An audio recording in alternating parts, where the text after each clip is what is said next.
Let's take a look at the portly chap from the Dark Imperium box set, and have a look at what the Gravis Captain can do for us.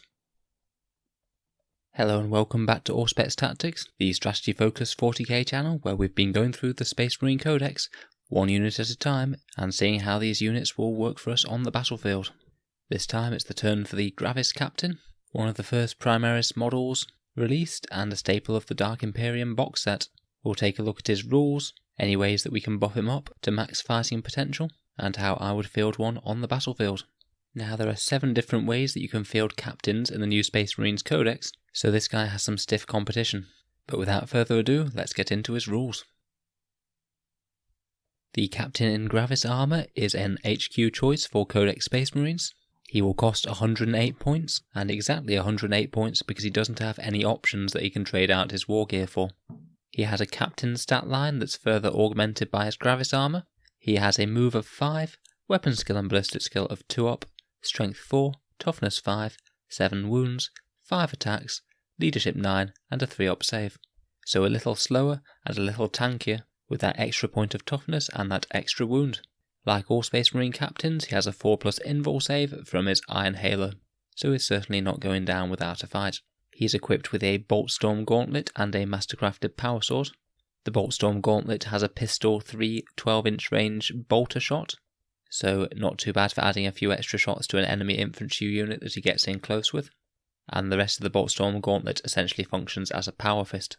The Mastercrafted Power Sword is Strength User, AP-3 and flat 2 damage, and is unfortunately outclassed by the Power Fist in targeting almost any opponent. There are only very niche circumstances in which the Mastercrafted Power Sword is better.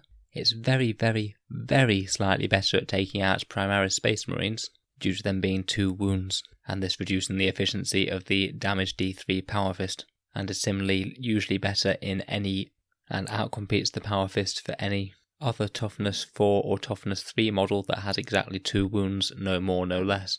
It may also slightly outperform the Power Fist against toughness 3 and 4 units that have only 1 wound when there is a -1 to hit modifier in place for whatever reason.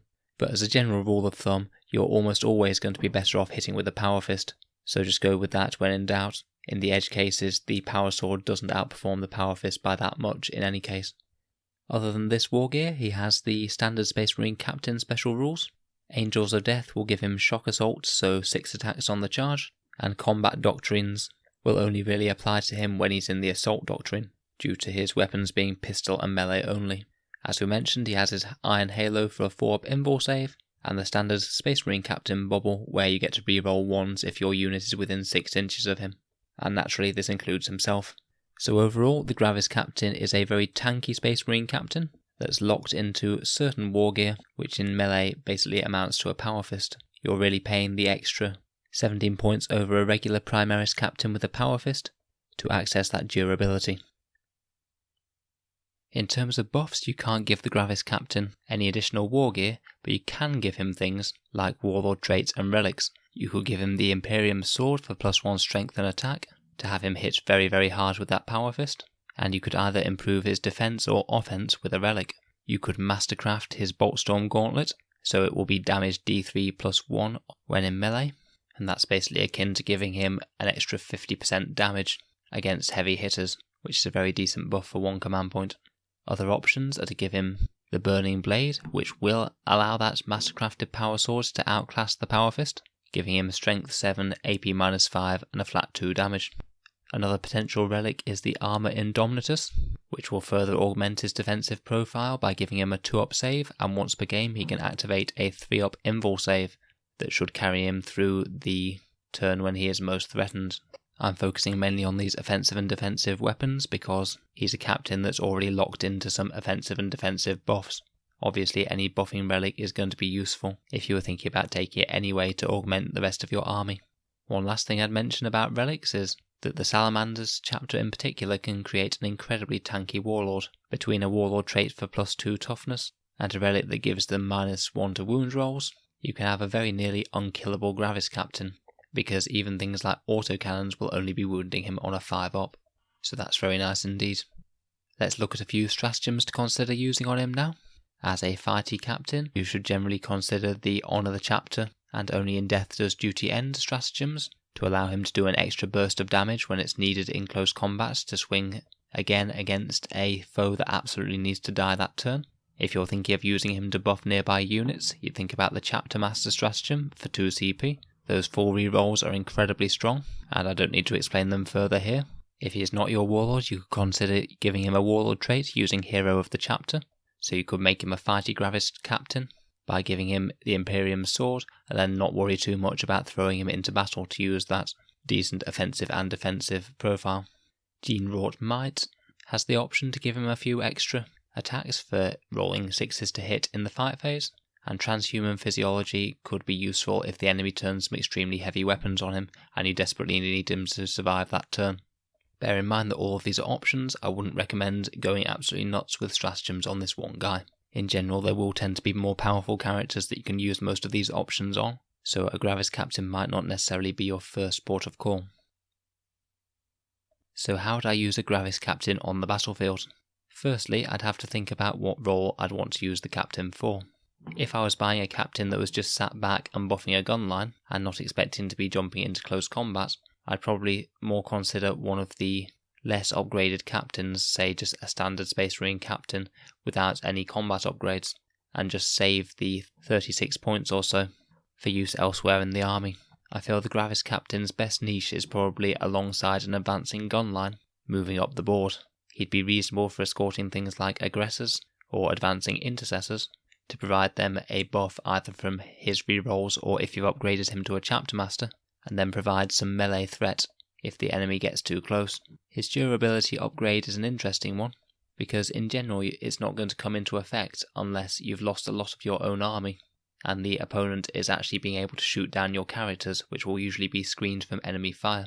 This is why on the whole I prefer investing more in melee capability rather than in increased durability if I had to choose between the two. However, regardless of all that, in the game I'd deploy him in the centre of a advancing castle moving towards the enemy, buff the enemy units around him, maybe in combination with a ancient or a lieutenant, and then get stuck in when the enemy draws near, hopefully break some enemy infantry apart, and hopefully lead the nasty Space Marine units he's escorting to victory. So how does the Gravis Captain stack up against the other captains in the book then? I'm going to be honest and say for high-end competitive play, you're probably going to be better off with one of the others. His lack of flexibility is quite irritating. It'd be a lot better if he could take some other ranged or melee options. Say if he could take a Storm Shield or a Thunder Hammer or both. You could have a seriously nasty little murder machine on your hands.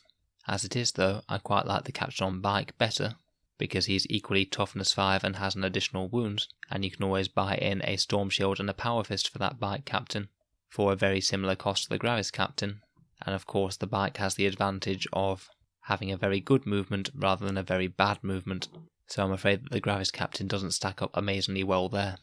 Similarly, if you're looking more in terms of melee damage output, you're probably better off with a captain that can move faster, say a Jump Captain, as they have very similar melee capabilities, but are going to be able to pick and choose their combats or maybe reach the combats they want to be in more quickly than the Gravis Captain will. Speed is the thing that is going to matter if you want to deliver a melee character into close combat, so if you're looking for a melee monster, again then probably one of the other captains is going to better suit you. All that being said, I don't think that the Gravis Captain is the optimal option, but he can do a decent job of buffing an advancing gun line and then counter-attacking when the enemy gets near. I personally wouldn't take him in competitive lists, but he'll do you absolutely fine in a more casual, less optimised game. Thank you very much for listening to another Auspex Tactics video. I'd very much like to hear it if you've had any success running your Gravis Captains on the tabletop yourselves.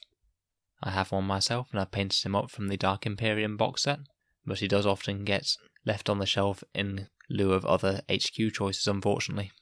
If I've made any rules errors through the video, please let me know, and if you've liked the video and you'd like to see more Space Marine content, then feel free to subscribe, and I'll see you guys in the next video.